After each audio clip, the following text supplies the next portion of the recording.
Denmark has come to a painful conclusion about its longtime and most powerful ally. There was a realization among the political elite that the U.S. no longer has our back. Now we need to be able to defend ourselves. That's why mandatory military service in Denmark has gone from 4 to 11 months. I'm Marco Werman, also today a writer from Cameroon, kicked out of his home country, who does not embrace the label of dissident. I don't know if I consider myself a dissident. I simply consider myself a person because it will give too much honor, really, to a tyranny.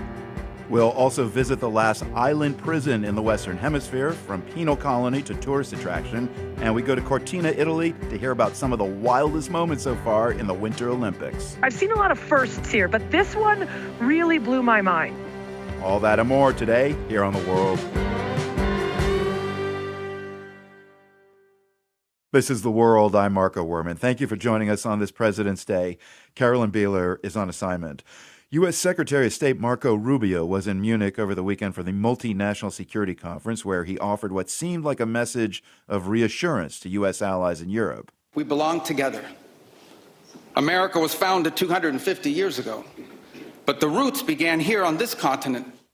Rubio got a standing ovation at the end of his speech.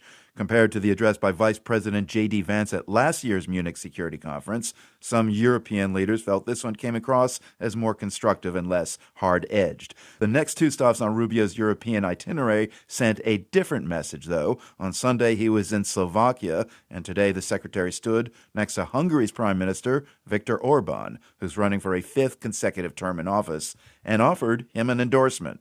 President Trump is deeply committed to your success because your success is our success. The far-right governments of Hungary and Slovakia both have well-earned reputations for being skeptical towards the European Union and being friendly with Russian leader Vladimir Putin. Peter Kreko is the head of the Budapest-based think tank Political Capital. He says Rubio's trip sends a message about the Trump administration's priorities. I think it just fits in the pattern that the United States is increasingly looking for deeper alliances with the countries that cultivate some kind of hostility towards the European Union. Going into this weekend's sessions in Munich, there was a major disagreement between the U.S. and Europe over the future of Greenland. Despite the U.S., Denmark, and Greenland coming together in a new working group on the matter, Denmark's prime minister said the issue is not resolved. Meantime, the Danish government is strengthening its military, a move partially fueled by uncertainty over the relationship with the U.S. Denmark has decided to extend mandatory military service from 4 to 11 months, and it's no longer allowing women to opt out of serving. It's all part of a European-wide shift as security concerns grow. Croatia brought back mandatory military service this January, for example. Germany has not ruled out compulsory conscription. DW's Terry Schultz went to Denmark to visit the first class of new conscripts, starting to train under their new system. Haderslev is the southwestern Danish city where this country last fought a war on its own territory. Now the military base here is where Denmark has launched its new conscription program, training troops for a hypothetical war of the future, less unimaginable after Donald Trump's threats to forcibly annex Greenland. Colonel Kenneth Strom is the head of the Danish conscription program. This is definitely a very big day for the Danish defense. It makes the possibility to have more combat power and have the combat power faster. Conscripts, both men and women, will serve 11 months, almost triple the period of mandatory military training over the last couple of decades. Until now, Denmark has so many youth eager to serve, it actually has to turn people away. The government made these changes only reluctantly after concluding it needs stronger self-defense, not just because of Russian aggression, but because of the uncertainty of its traditionally strongest ally, the United States. Here's Peter Viggo Jacobsen. He's a military analyst with the Royal Danish Defence College and an advisor to the government. Denmark was postponing, hoping that it wouldn't be necessary. But then Trump came along in January of last year and started threatening to take Greenland. And then we had a threat assessment from the Danish Military Intelligence Service saying that in the event of a Russian attack, we had to assume that the US would not help us. So basically, there was a realization among the political elite that the US no longer has our back. Now we need to be able to defend ourselves. 19-year-old Leora Olsen is among those volunteering to do that. I'm happy to be here. Do you like the idea of staying 11 months instead of 4? Yes, I think it gives more opportunity to learn more and to have more experience. But it might also be confusing. Who's the enemy these days anyway? I asked 23-year-old conscript Sebastian Hedegaard as he unpacked his things in the barracks. What do you think will be the scariest thing that you'll face as a soldier? I can't really say. Well, it's obviously going to war is a big part, but maybe it won't happen. Maybe it will. We'll take it one day at a time. Do you think it's closer than it was a year ago? Yes. A little bit, maybe. Yeah. Because of the Americans or the Russians? In the entire world. Just in the state we're in. Yeah. Regiment Commander Corey Jacobsen acknowledges he won't be able to avoid discussing the Trump factor in training the new troops entering Haderslev. The new youth that we're actually getting in, they are on social media, they are on the media all the time, so they actually know what's going around in the world. So we cannot just ignore it and say, now it's 11 months of conscription and nothing is going on in Europe. So we actually have to address that issue and tell them what's actually going on and what are we going to use them for in that, frame as well. So I know that I need to address it. I know that I need to talk to them about it, and I know that some of them are actually quite eager to know what are the Danish defense going to do, what are the government going to do about this. Military analyst Peter Viggo Jacobsen says there won't be any way of sugarcoating this. The US no longer have our back the way we used to believe, and it's up to Denmark and Europe to generate the capacity to be able to defend ourselves with minimal US support. That's what we're going to, tell these youngsters, and that's also what I'm telling all the people at secondary education that are just about to do their conscription. That we now they have to devote a year to defending Denmark if they want to be able to enjoy the Denmark that they have known throughout their lives. Even with the Greenland crisis averted for the moment, with negotiations that took place last month between NATO chief Mark Rutte and U.S. President Donald Trump, Denmark plans to continue the buildup of its military. Officials say by the year 2033, there will be almost 2,000 more troops trained per year than there are today. Terry Schultz, Haderslev, Denmark. Terry's report came to us from our partners at DW, Deutsche Welle, and their Inside Europe podcast.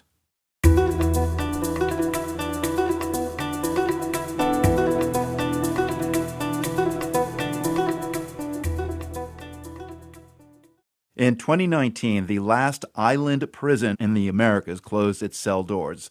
The Islas Marias penal colony, located off the west coast of Mexico, opened in 1905. It housed hardened criminals and political prisoners. Authorities closed down the prison following reports of terrible conditions.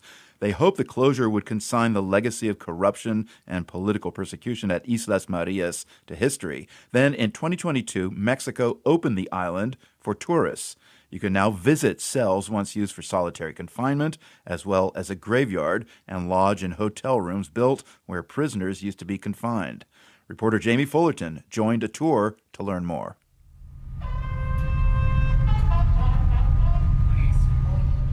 I walk past a soldier wearing camo fatigues and holding a machine gun, then past a large sniffer Alsatian.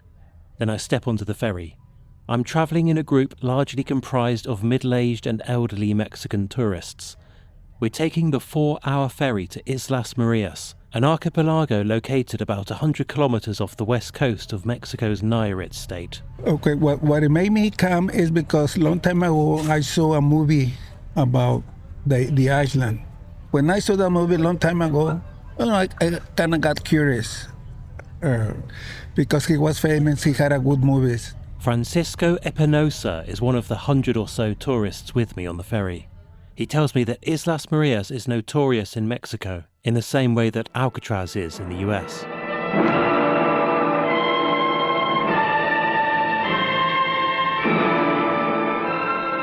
Islas Marias' fame was bolstered by the 1951 movie Las Islas Marias, directed by Emilio Fernandez. The movie is about a man who kills someone for his family's honor and is sentenced to the notorious penal colony. It was filmed on the islands.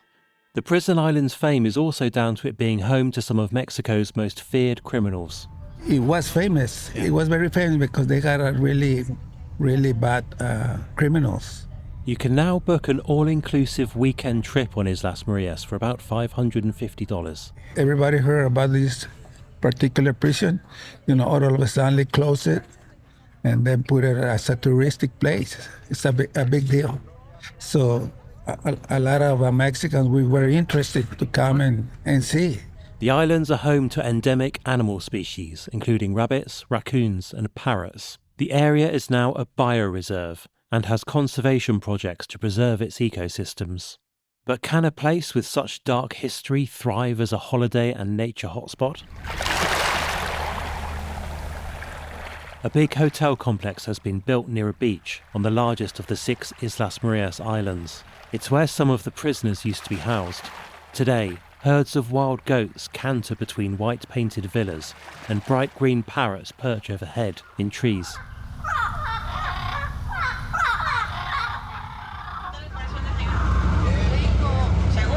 Everyone working on the tours works for the Navy, which runs Islas Marias operations.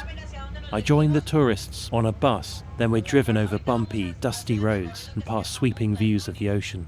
We stop near a complex of stark grey buildings surrounded by chain-link fences topped with barbed wire. It used to be the maximum security section of the prison, which opened in 2011 but only operated for a few years.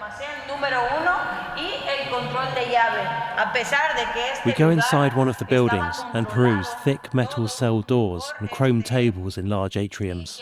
The guides say that the design of this prison section was based on US maximum security prisons. They say that conditions were so bad here, with stingy rations and cramped cells, that the prisoners once rioted. Many people died in the riots. But Islas Marias was controversial long before the maximum security section was built. In the early days of the penal colony, political prisoners were sent to the prison island. Jose Revueltas, an author and Mexican Communist Party member who was convicted after attending a union strike, was sent there twice in the 1930s. Now, Revueltas is depicted in a large mural in a visitor centre on the island, wearing spectacles and hunched over a book. His 1941 novel Muros de Agua, Walls of Water, was based on his experience on Islas Marias. Some prisoners were arguably far more deserving of their confinement. El sapo, desde muy pequeño, digamos que tuvo una vida complicada. Entonces, the guides take us to the sun-beaten white stone tomb of Jose Ortiz Munoz, known as El Sapo, the Toad. Ortiz was sent to Islas Marias after committing various murder sprees and ended up getting murdered himself. The guides tell us that a group of Islas Marias prisoners killed him with machetes.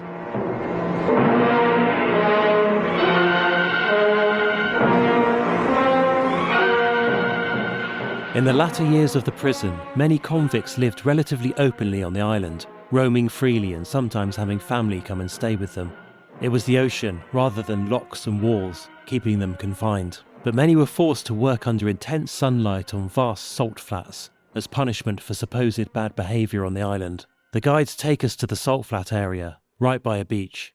From a derelict brick salt storage building, I see a large shark moving among the ocean waves. In 2019, when Mexico's then president Andrés Manuel López Obrador closed the Islas Marias prison, he suggested that the change marked a break from Mexico's past of political persecution and terrible treatment of convicts. He said, "This is tourism for excursions, to explore, to live with nature. What was hell is becoming a paradise." I wouldn't call Islas Marias a paradise, but parts of it are dramatically pretty, as are the endemic green parrots.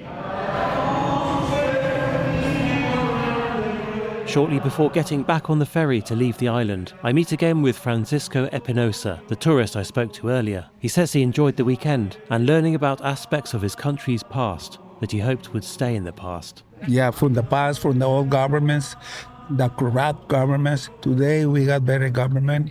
Things are changing, and that's why they close it, for the same reason. We head to the buffet for one last taco. For The World, I'm Jamie Fullerton on Islas Marias.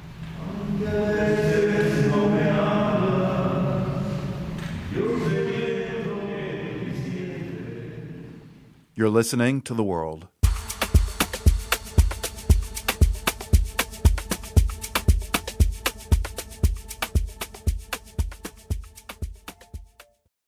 This is The World. I'm Marco Werman. In the northwest of Morocco, floodwaters that covered more than 400 square miles are beginning to recede. That is good news for the nearly 200,000 people evacuated earlier this month, many of whom were evacuated preemptively as major storms pushed a nearby dam past its limit, forcing the government to release some of the water or risk the whole dam bursting. But what evacuees will find if they return home is an open question. Tiziana Bonzon is the head of the North Africa delegation for the International Federation of Red Cross and Red Crescent Societies. She told me earlier today the situation is still evolving. One of the first things that will happen is that local authorities, civil protection, as well as the Red Crescent volunteers from the Moroccan Red Crescent will need to start by assessing structural damage to homes, checking the roads, the electrical system need to be inspected. So people will not be able to go back immediately. And so they will continue to be in the shelters that have been set up for them still for a while until, the conditions allow them to go back. Another major risk is stagnant water. We know that this is going to pose serious health risks. So it's very important that disinfection, pumping, drainage happens. And especially sanitation services are restored. And of course, one of the activities we do as part of, our volunteers do is hygiene promotion, which is essential before people, can return home. Hygiene promotion, Yes, hygiene promotion, absolutely.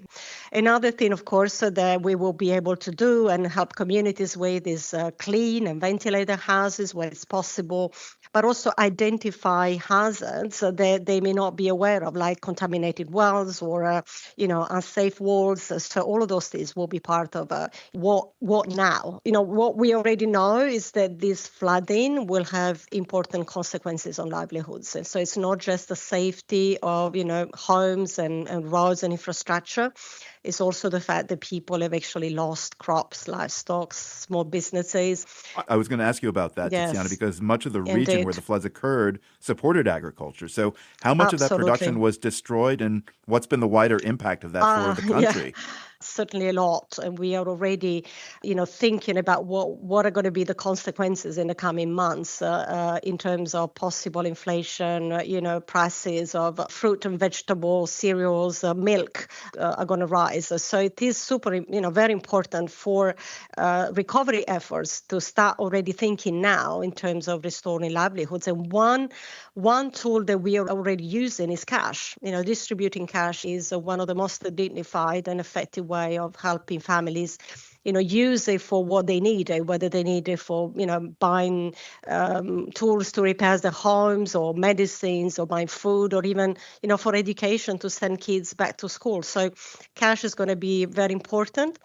But if you allow me, I would just like to say that, recovery is not just about rebuilding structures, it's also helping people get over the trauma. People are now frightened, they lost confidence, and some they even lost we have to help them restore the dignity and recover the stability they need. I was going to ask you, what has been the response from the Moroccan government? Do residents feel like they're getting the assistance they need?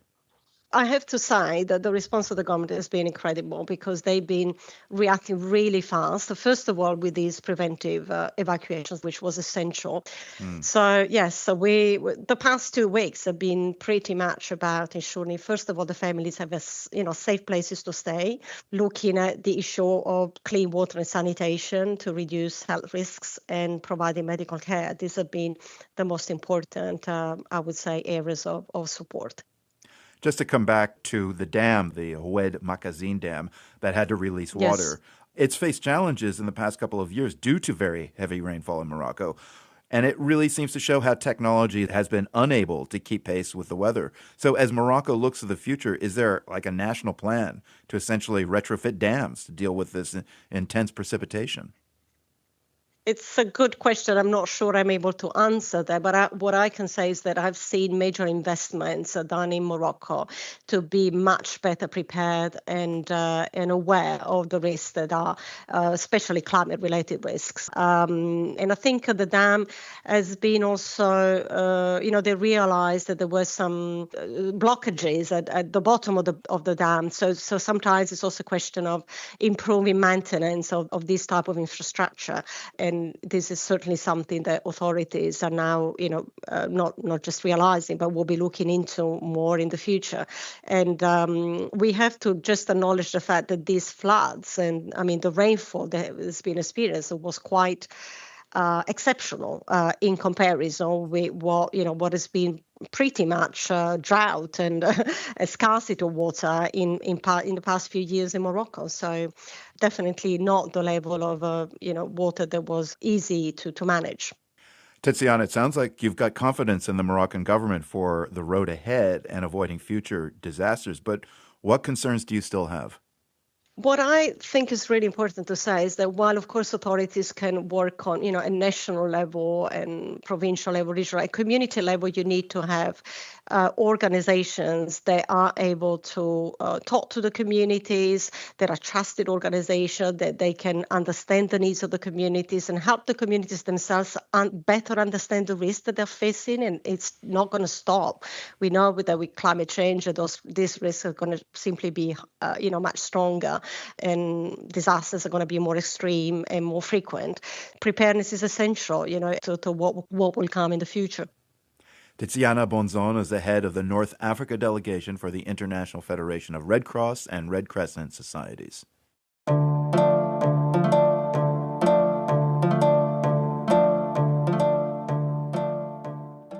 Today marks the second anniversary of the death of Alexei Navalny, the Russian opposition figure who died while serving a prison sentence in a penal colony in the Russian Arctic.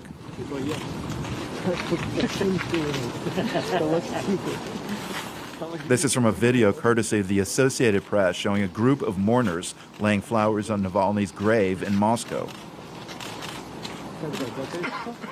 According to Russian authorities, Navalny died of natural causes, but there's long been a belief that he was poisoned. President Joe Biden had this to say 2 years ago. Russian authorities are going to tell their own story. But make no mistake, Putin is responsible for Navalny's death. Now those suspicions have been confirmed. European labs analyzed samples taken from Navalny's body and confirmed the presence of epibutidin. That's a neurotoxin secreted by poisonous dart frogs native to Central and South America. These findings were announced by UK Foreign Minister Yvette Cooper in a joint statement with France, Germany, Sweden, and the Netherlands. Only the Russian government had the means, the motive, and the opportunity to use that toxin against Alexei Navalny in prison. And that is why we are here today, to shine a spotlight on the Kremlin's barbaric attempt to silence Alexei Navalny's voice. Navalny's widow, Yulia Navalnaya, says she was certain from the first day. Now, it's not just words, it's scientific proof that my husband, Alexei Navalny, was poisoned and killed by Russian government and by Vladimir Putin. Navalny had survived a previous poisoning attempt in 2020, which he blamed on the Russian government. 5 months later, he was arrested in Russia and spent the last 3 years of his life in the prison where he died. We'll be back in a minute with the next half of the show. You're listening to The World.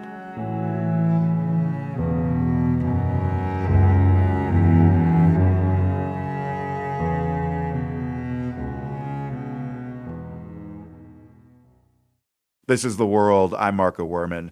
We've been keeping track of the aftermath of last fall's elections in Cameroon in Central Africa. Quick refresher on that situation. Paul Biya started his 8th term as president a couple of months ago.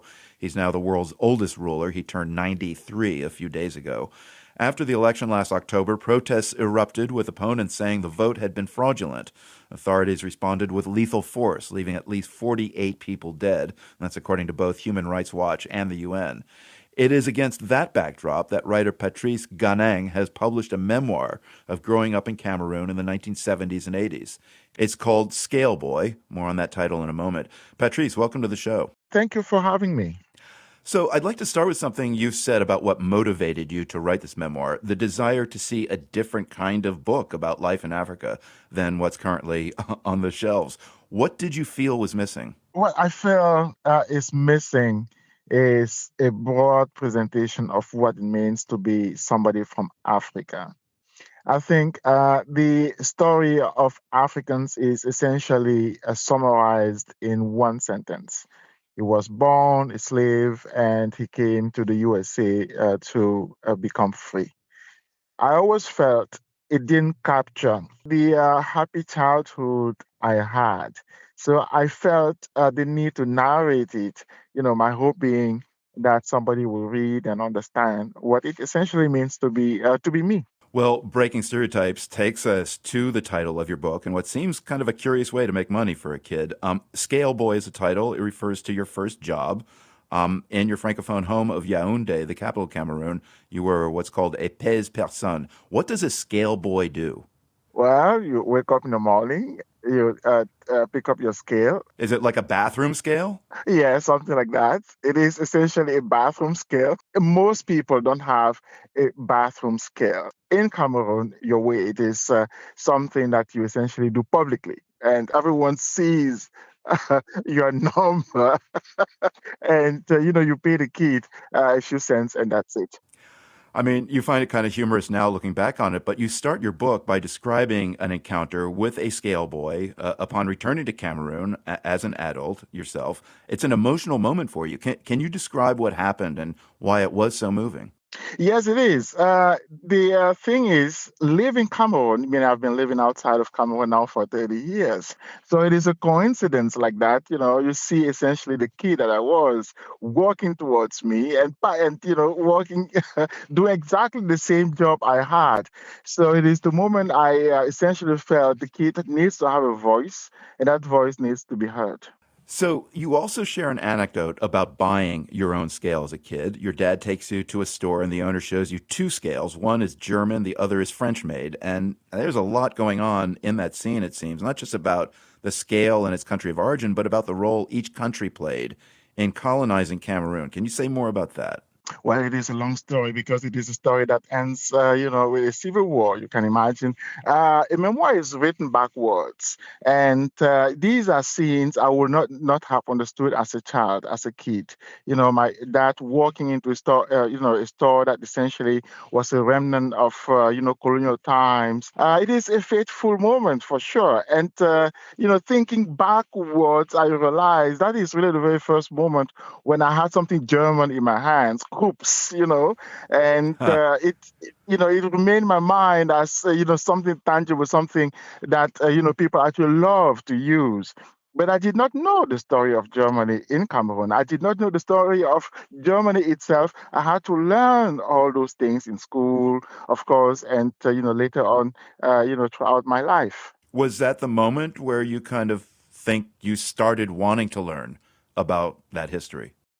It's a mixture because, my dad was a librarian, you see, so I grew up amongst books, even at home and particularly in his office. Books were always around me. So it is, I would say, the moment when I could connect the books that I was reading with something tangible I had in my hands. So I did not understand that it was colonialism. I did not understand it was post-colonialism. I didn't have those concepts for sure. But it is later on that it made sense to me. I'm speaking with Cameroonian American writer Patrice Ngang about his memoir Scale Boy and what it can tell us about Cameroon today.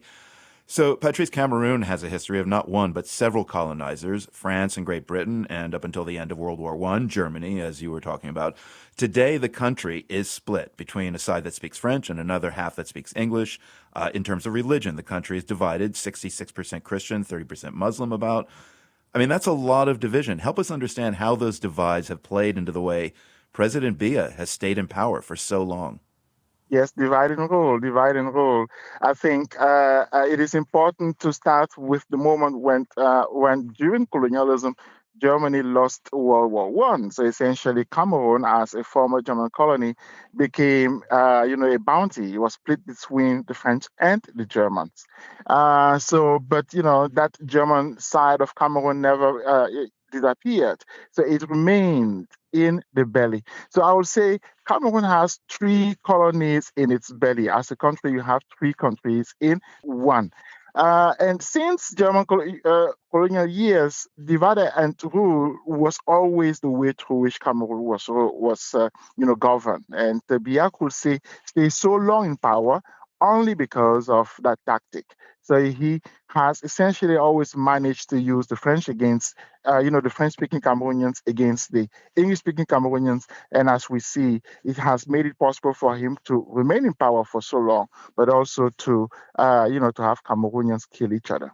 So the most recent election in October, Paul Biya won it with just over 53% of the vote. The opposition claimed fraud. But in many authoritarian states, the incumbent almost always takes a suspiciously large share of the vote, 80 or 90+%. Isn't it possible then with such instability in the nation, Paul Biya could have received 53% fairly? No, it is certainly impossible. The last time he actually, ran in an election that was fair was 1992, and he lost that election. So since then, all elections in Cameroon are mired in violence and killings. The English-speaking part of Cameroon is actually experiencing genocide. So the burning of houses, the raping of women, etc. So it is horrific. Essentially, Cameroonians did not go out to vote because they are afraid. They are essentially afraid to be killed, and no one can really in their right mind accept the results that came out of that election. What then do you think the consolidation of power in one man for so long has done to the ability of Cameroon to advance?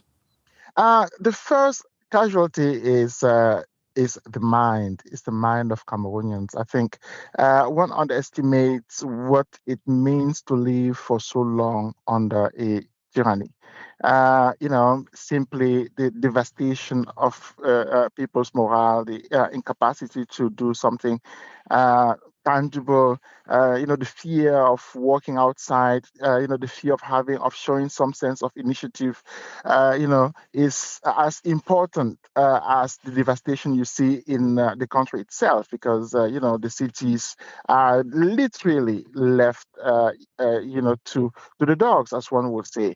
And I'm not even mentioning the killing, that happens in the English-speaking part of Cameroon, and of course in the northern part of Cameroon as well. Mention the fact that writing my memoir, I tapped into a moment when the divide between the North and the South had become violent.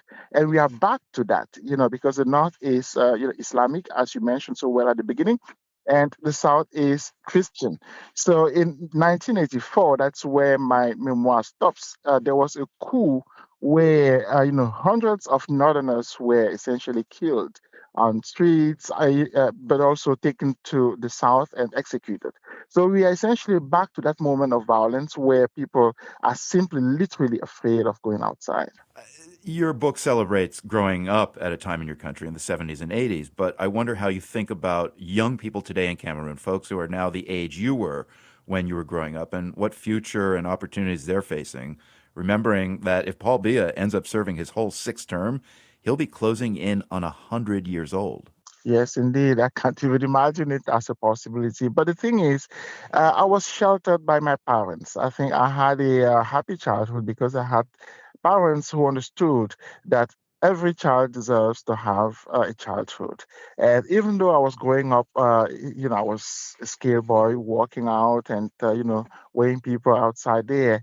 My parents always made sure that when I came back home, that I had an education, that I deserved to have an education, that I had the love that they provided me with.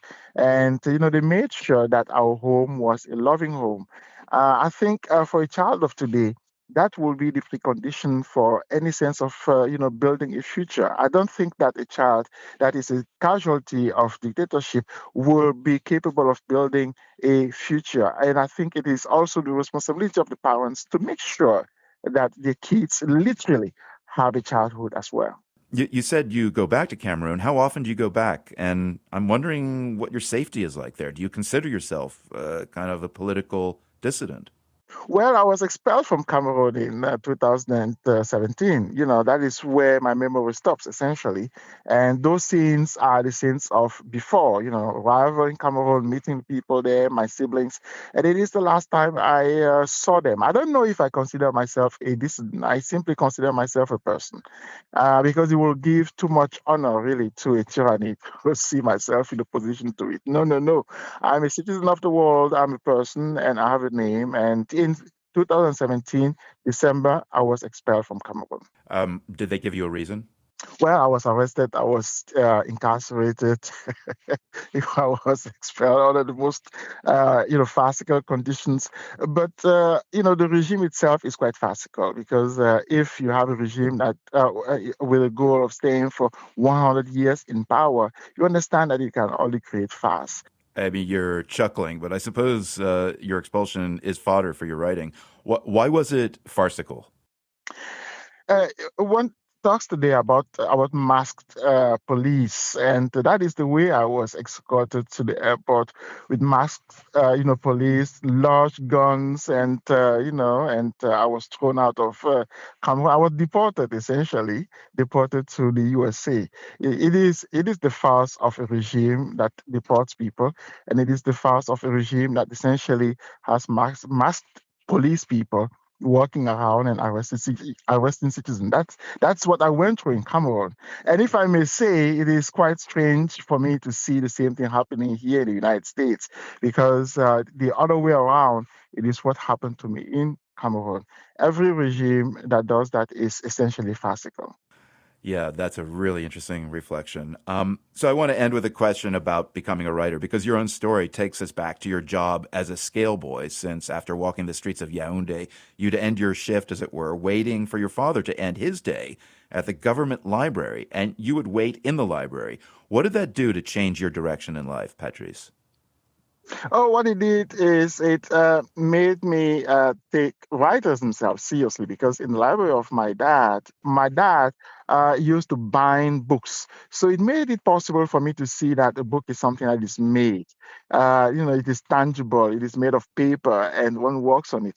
But, essentially, writing is ideas, it is putting oneself out there. Walking around in the city, seeing people, actually judging them, having a value attached to their body is something that the writer does. Because, I take a person and I say that person weight, has this particular value. It has essentially become, my activity as a writer. I would say it is the moment when I confronted the world itself. And I have not stopped writing about Yaoundé, by the way. And it is in that moment, at that age, that I started discovering Yaoundé. And, I'm the writer of Yaoundé and of Cameroon. Cameroonian-American writer Patrice Ngang's new book, a memoir, is Scale Boy. Patrice, thank you very much. Absolutely lovely to meet you. Thank you very much.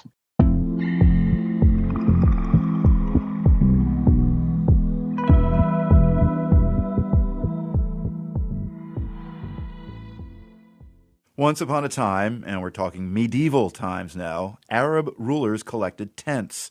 We're talking luxurious distant cousins from your campground variety tent, sleeping bag not included. These tents were intricately designed, made of silk, embroidered with gold, and inlaid with jewels. They were basically portable palaces, symbols of wealth, power, and beauty throughout the Islamic world. As Sarah Birnbaum first reported a year ago, it was odd then to find the image of one in a fresco on the wall of a convent in Ferrara, Italy. The fresco isn't easy to make out. It's been covered up over the years by pictures of Jesus and the Virgin Mary. But it's there, says Frederica Gigante, a historian at Cambridge University. So when you come in, you are faced with 3 alcoves at the back of the church. At one time, she says, it would have been like you're standing in an elaborate tent with blue and gold silk falling around you. It really gives the illusion of being a real textile because it's painted with all its folds and fringes, and it's as if it was literally hanging around the 3 walls. Along the bottom, there's a border decorated with Pseudo-Arabic script. Gigante has a theory about what it's doing there. She believes there was once a real Islamic royal tent hanging here in the church covering the altar. Perhaps it was only brought out on special occasions, and the fresco would have reminded congregants of its splendor. Gigante thinks this tent might have originally belonged to the Muslim ruler of Spain, the Caliph Mohammed el Nasser, and was seized during the wars between Christians and Muslims for control of the Iberian Peninsula in the 13th century. It was taken from the Caliph and shipped to the Pope in Rome as a gift. And then possibly shipped to Ferrara. Even though an Islamic tent in a Benedictine convent might seem weird to us, it wouldn't have to Christians in the Middle Ages. Arab textiles and Arabic scripts were all over the place in churches and in paintings of the Nativity, says Charles Burnett. He's a historian at the University of London. It is quite common for Arabic inscriptions or pseudo-Arabic on the garments, especially of the Virgin Mary. And you can recognize sometimes verses from the Quran, certainly holy verses, featuring prominently in these inscriptions on the hems. He says Islamic textile in the minds of Christians at the time was associated with the Holy Land in the time of Christ. There is this misconception that because the Holy Land in the 13th century produced lavish textiles, and people spoke Arabic, and it was ruled by Muslim rulers, the same must have been true in the time of Christ. Especially in nativity scenes, the Arabic is simply there to invoke the Middle East. There's another reason, says Frederica Gigante. These textiles are beautiful, really the finest in the world. What better to adorn the Virgin or cover the altar? Not only textiles, but in general, Islamic art at the time was so much appreciated for its incredible quality. It was a given, and Christians were really ready to incorporate it even in churches. It's a good reminder, says Gigante, of cross-cultural exchange. We tend to think of Christians and Muslims in this period as in conflict, and they were. But the reality is far more complicated and interesting. For The World, I'm Sarah Birnbaum.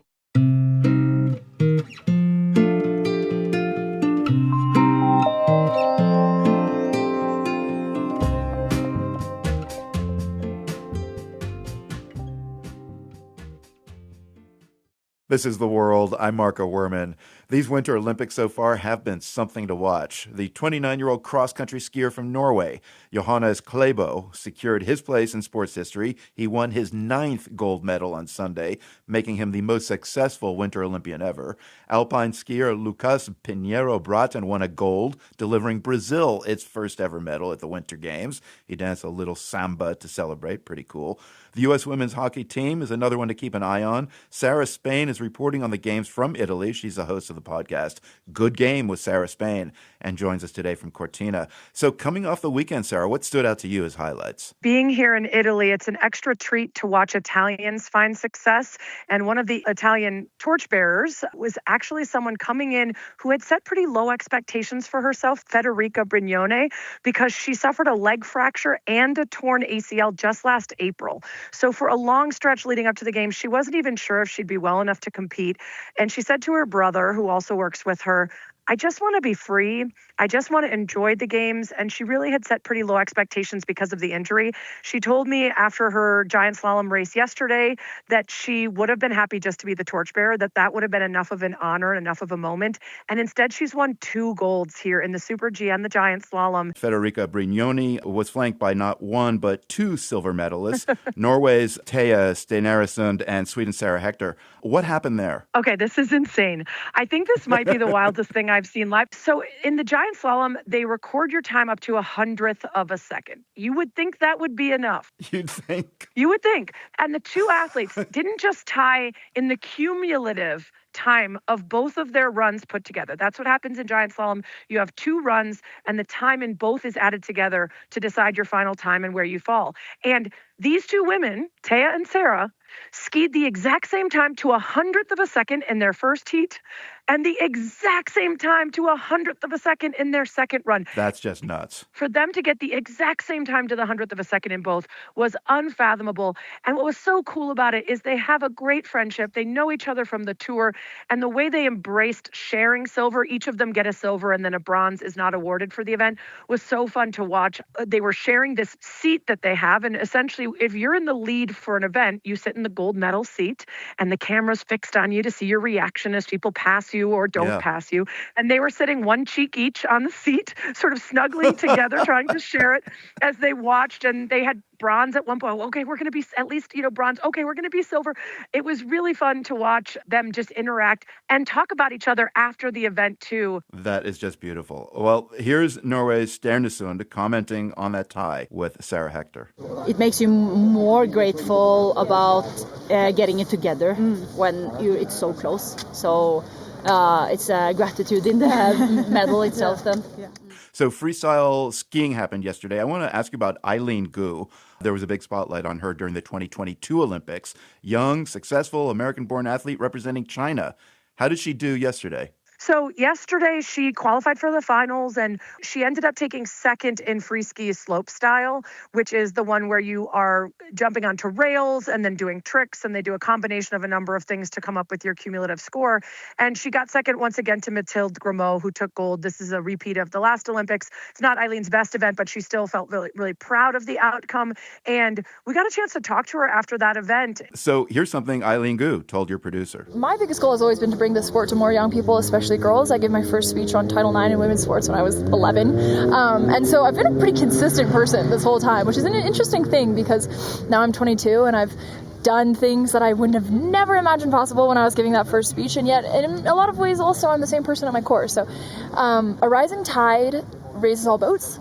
And so I'm honored and privileged to have the platform that I do, and I take it with great responsibility. A speech on Title IX at the age of 11. Yeah, she is this unique, multifaceted superstar. She makes over $23 million a year in China. Wow. So when folks are asking, why compete for China, right? She says, of course, and I believe this wholeheartedly, it's in part to honor her mother's roots, but it doesn't matter how great you are at these sports. Chloe Kim is not making $23 million in the States, but to be a model, a spokesperson, a gold medalist at the China Games, to step into the moment that she had at that Games and live up to expectation and go beyond. She is now an icon in a way that so few can be, and it pays off big bucks in China. So Eileen Gu is not the only American playing for another country. One person who stands out among those you spoke to was Sarah Schlepper, born and raised in the U.S., now at the age of 46. Much respect. She represents Mexico alongside her son. Tell us more about Sarah Schlepper. Yeah, she's a fascinating story. She competed for the U.S.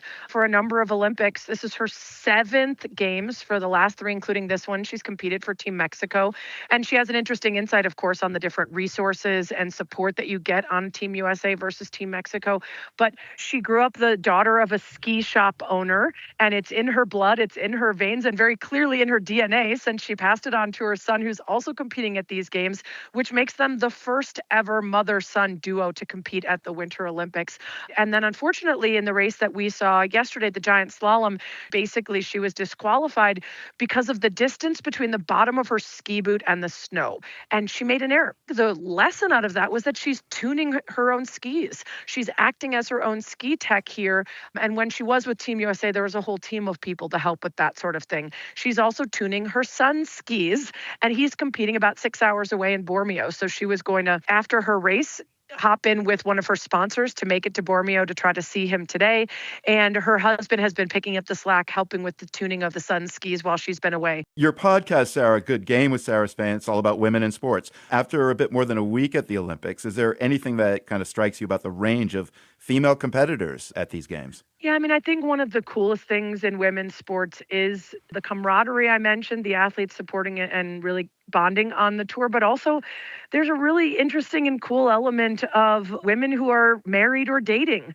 2 nights ago, we saw the skeleton competition. Brazil's Nicole Silveira and Belgium's Kim Meilemans are married, and they competed against each other in the Olympics on Valentine's Day.